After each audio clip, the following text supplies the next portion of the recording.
Hello traders, FpC&x here. Today is Wednesday, August 30th, and this is my analysis of the pound yen, starting on the monthly, working my way down to the 1 hour time frame.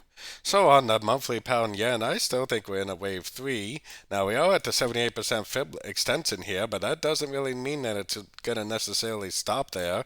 I still think that the trend is going to continue up to the 100% Fibonacci extension of wave A, projected at the bottom of what I think is a wave B, probably all the way up to about the 203 area. So let's take a look at that on the weekly time frame. Like I said, on the weekly time frame, we are at the Fibonacci level, which does seem like a likely place to see a pullback.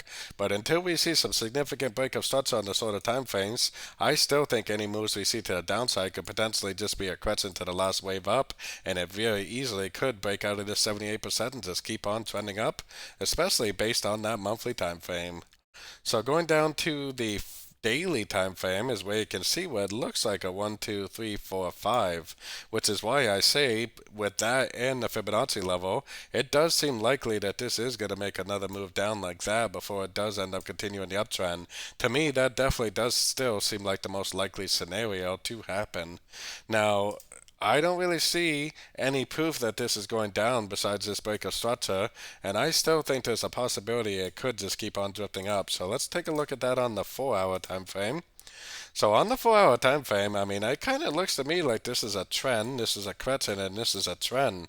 I think it kind of looks like the end of an ABC correction. I was originally thinking this move up was going to be a wave B and it would go down again for a wave C, which I still think is pretty possible before it goes back up. But I also see the possibility that we may already have the end of an ABC correction, and if that's the case, then this will just keep on trending up.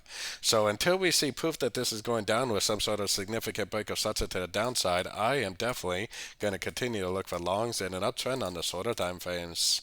Going down to the 1-hour time frame.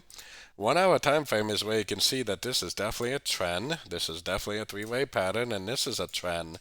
When you get a trend, a correction, and a trend, and the trend is up on the much higher time frames, usually that tells you that that is an ABC correction, and that this is probably more likely at this point just going to continue to make higher highs, higher lows. At this point, I kind of think that any moves we see to the downside are just going to be corrections to the uptrend, and the best strategy for us is to continue to look for longs in an uptrend, at least until we see a significant break of structure to the downside, proving that this really is a wave B. So don't forget to join my free Discord group. The link for that is on the screen and in the description. Thanks and happy trading.